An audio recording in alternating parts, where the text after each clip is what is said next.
Barbershop conversation, guys. Feel free to hit the subscribe button. So I saw the Adrien Broners 25-8, which is pretty dope in terms of marketing.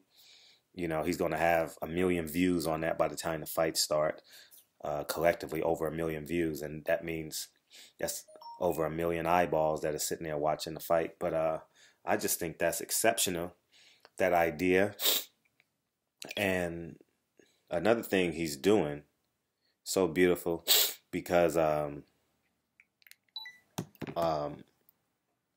he's branding, he's giving Tank Davis some of his audience. I would gather, I don't know the numbers, but I would gather in terms of social media audience, in terms of social media appeal, social media marketing, social media branding, Adrien Broners is a much bigger appeal, much bigger star.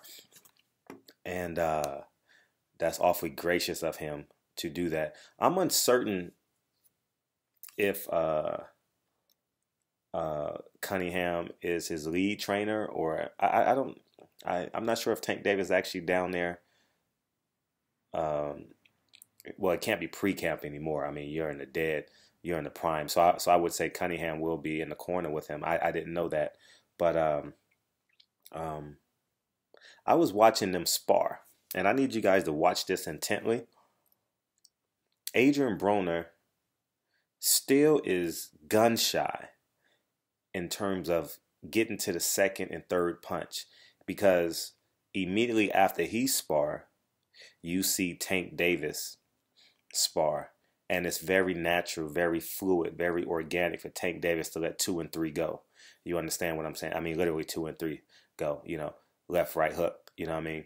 Jab, right hook, excuse me. And Adrien Broner is very calculated, very cautious, you know, in terms of letting that right hand go, or letting the left hook, letting number 3 go, letting 3 go after the 2. He's very cautious, you know, and it didn't come natural for him to do it. I'm not saying he can't get there in 3 weeks. I'm uncertain of that. He's still very slippery, but he was sparring a C-level fighter. You know, he was fighting a gym guy. You know, every gym has that guy. I don't know who he was sparring, but he looks like the sparring guy in the gym, you know what I mean? Who's the amateur, who probably had an even record as a pro, you know, just over a pro, and his job is to get the fighters ready. He didn't seem like a guy that had an exceptional pro career, and I'm very interested to see how Adrien Broner is going to organically throw 1, 2, 3. And I was watching Broner Garcia with a pretty famous guy in boxing, and it's just not natural for him to throw it, because I was like, throw the hook to the body, because I mean, see, we're little, so we're on our toes, and we can change levels way easier than a light heavy, than a heavyweight can do. You know what I mean?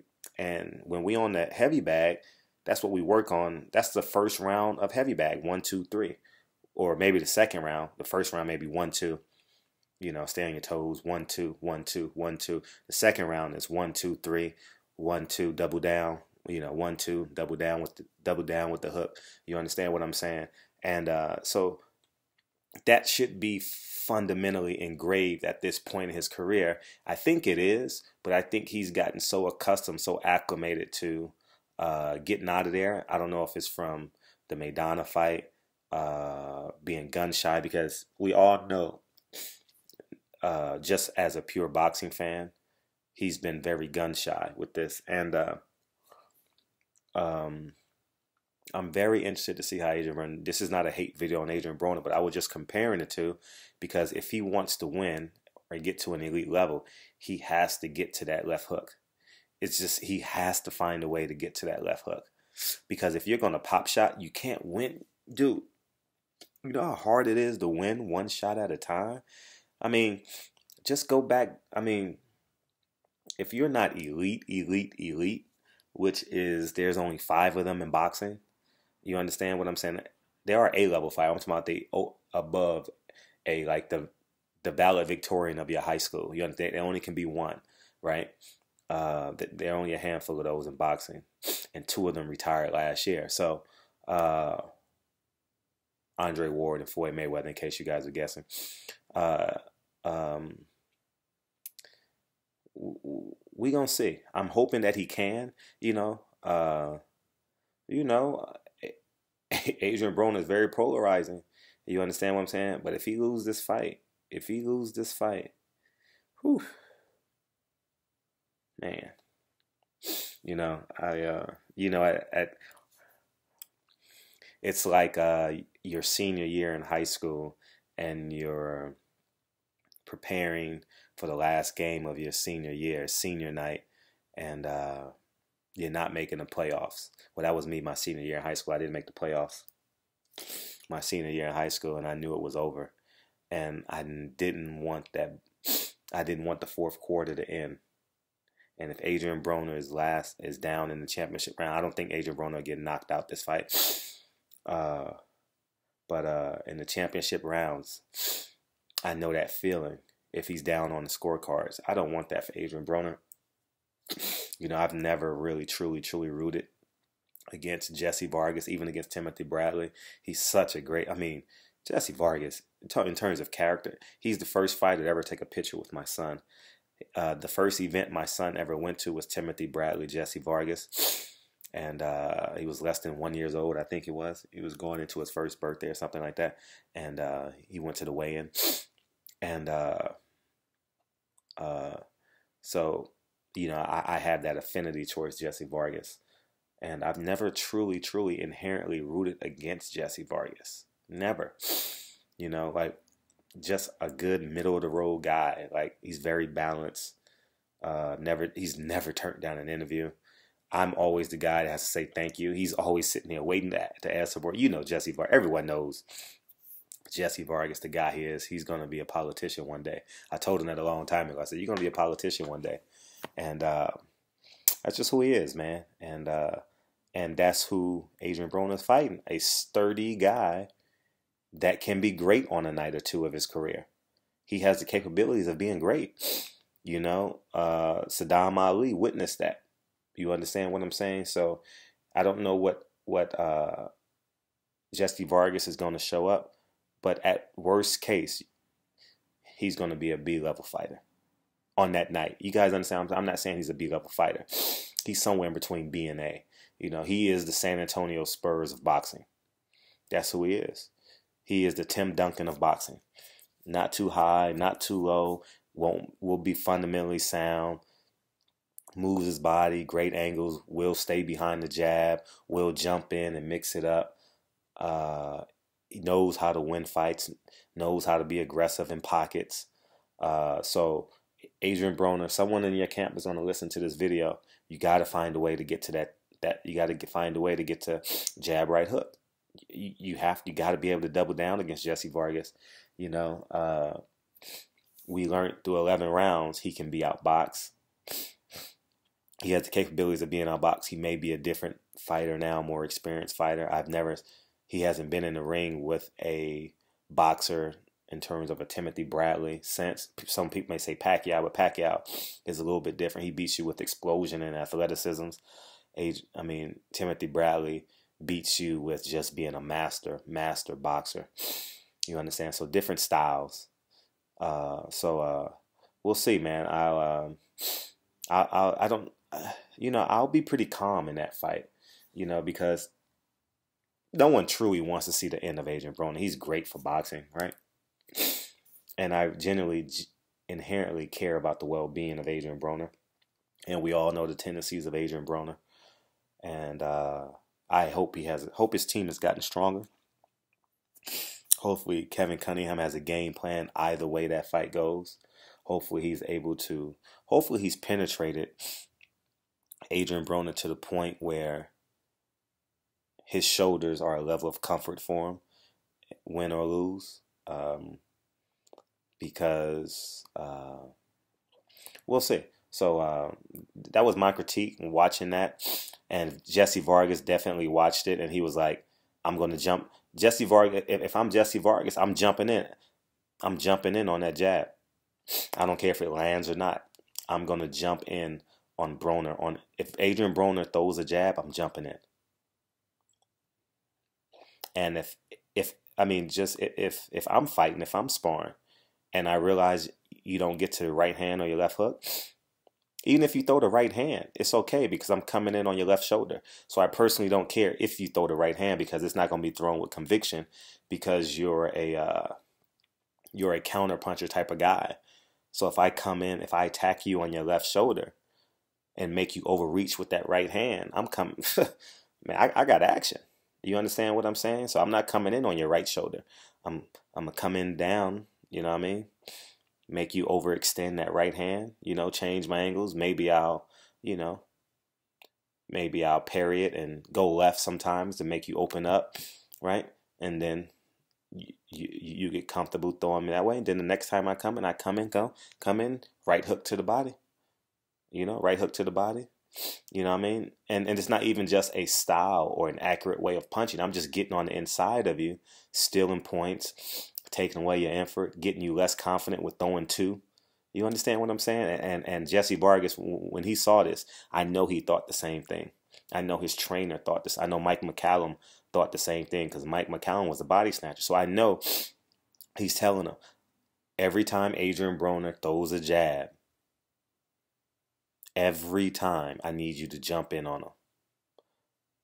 Every time. I'm not saying it's easy. I'm not saying he's playing a D-level fighter. So every time you're not going to be able to do it. But that's what we see. And if I'm Adrien Broner, I start with the left hook. I actually go backwards. 3-2, 3-2, 3-2-2. You understand what I'm saying? I mean, and then go to your sixes on the inside. You know what I mean? So, I hope you guys know the numbers and the other punches what I'm talking about. But it's going to be an intriguing fight because Jesse Vargas is the San Antonio Spurs of boxing. And that's just, you're not going to get a bad performance out of him. You won't get a bad performance out of him. He interviews well. He speaks well. He will definitely dress well. He's the ultimate consummate professional. And we don't know what we're going to get out of him. I mean, we know what we're going to get out of him. In terms of Adrien Broner, who is he? If this was a basketball game, he's J.R. Ryder. J.R. Ryder or J.R. Smith. Either of the two. You pick one depending on your era, right? He's going to be either of the two. But since this is 2018, he is J.R. Smith. Will he go 1 for 8 from the three-point line? Or will he go 5 for 4 or 5 for 7? Will he be mentally in the game, in tune in the game? Or will he be sitting at the end of the bench cheering people on? So we'll sit back and see, man. As I told you guys, I'll be covering this fight. I get there Thursday morning at about 7 o'clock in the morning. I'm catching a red eye. And I'm really interested to see how that fight transpires. I'm super duper excited to cover this fight. I was you guys know I was joking with some of the guys watching the fight yesterday, and I said, you talk about Hall of Fame hood boxing. This is the Hall of Fame, not the fighters, but the company that's coming along with the fighters. They're gonna have to separate them hotels. They're gonna have to put the Charlos in a separate hotel, then the Davises and the Broners. Not saying that they're crazy, but the last time, the Earl Spence fight, it was a 100-person brawl at the Marriott, at the Brooklyn Marriott. We all got texts saying that a brawl broke out, and it was nothing that could be done. I mean, it was literally a 100-person brawl at the Brooklyn Marriott for Earl Spence. Who did he fight? Lamont Peterson. So all the kids from D.C. versus all the kids from Texas, they went at it. You know what I mean? So just be conscientious of it. I already know they've made those arrangements. So I had an allergic reaction today. My family member has a cat, and we spent the Easter at a family member house that has a cat. So I'm doing a lot of this snorting and stuff like that. It's because of that. So I'll be better tomorrow. I don't take medications or anything like that. So we'll see. But yeah, so that's going to be a fun ride. Adrien Broner, hopefully someone in your camp hears this. I'm going to break down that whole card next week sometime after I get through Hurd. I need to give you guys a prediction video right now, but I'm going to give you it's not official, but I think Hurd is going to win. I think Hurd is going to win this fight. Uh, I think Laura has got questionable chin. I think hers gonna come in 174. Laura's gonna come in 162. Um, Laura has nothing that, I mean, I don't think Laura has anything that can keep him off of him. I think we will grow in. It's gonna get to Laura's gonna get to a point in that fight where he's gonna have to fight. Hopefully, Hurd has worked on his ability to cut the ring off. He's a plotty fighter, you know. He's willing to give and take at 154. He can definitely do that. Hopefully, he's gotten a little bit better. But I was watching, so I followed him on Instagram. His jab hand is still too low. Uh, he doesn't throw a double jab. It's more of a pawing jab. It's more of a location finder. If he's moving, but if he gets to anything out, if you're able to let her get past his jab and let him throw that right hand or anything besides his jab, you're in trouble at 154. I think at 160 he'll be a bit marginal. He'll marginalize himself. So I think he's doing a great job at staying at 54. But right now I have Hurd winning.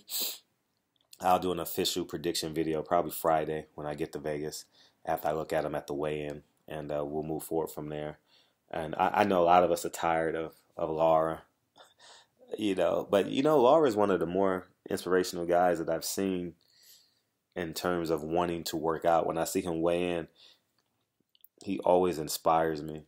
Like, damn, I need to add something to my work. I remember when I went up for Laura Canelo, I was like, damn, man, I got to get back in the gym and get my shit right. The same thing can be said when I saw the Earl Spence. Sorry, guys, my eyes are dry because of that cat, and my allergies are just shacked up. So I apologize. But when I saw Kell Brook and Earl Spence that weigh-in, that inspired me as well. And but I was on my way when that fight was going on. I was I was in tremendous shape. So when I get back on the 21st, I'm gonna start cutting. I was gonna start now, but I got 2 trips, one to Vegas this week, and in 2 weeks I got that. So it's gonna be hard for me to do it when I'll be gone 10 days out of the next 20. I'll be gone 8 days out of the next 21 days. So out of the next 14 days. So I think it's in my best interest just to start the 22nd when I get back, and then just start cutting, lean out for June. I'm gonna put myself on a 6-week, 8-week, but I'm still maintaining. Just some of you guys are starting now. I'm 166, 168 right now. I'll get down to last summer I got down to 154, 153, 154. I was 6% body fat. I was a machine last summer. I'll get down to 158, 150. Now I'm not going to get down to 154 because of my energy levels was too low. And I just like to be a little bit more sturdy. You know what I mean? I don't want to walk around at 154 and not being sturdy. But I can get down there. It takes some work, but I can get down there. You know what I mean? It's tough. It's tough. I don't know why I did it. I just felt inspired to live like a fighter for all last summer and all of that. So, but anyways, man, enough about me. Hopefully that maybe encourage you guys to get in the gym. But anyways, barbershop conversations, man. Hope you guys had a great day with your family. Hopefully the macaroni and cheese was delicious. The sweet potatoes or the yams. I know y'all had some ham. That rhymed. And some stuffing. Do y'all put raisins in y'all stuffing or cranberries? And you say, I don't like stuffing with cranberries. Just the extreme difference in texture drives me insane. You know what I mean? You're eating stuffing, and then next thing you know, you feel the texture of a cranberry. Ugh, that don't sit well with me.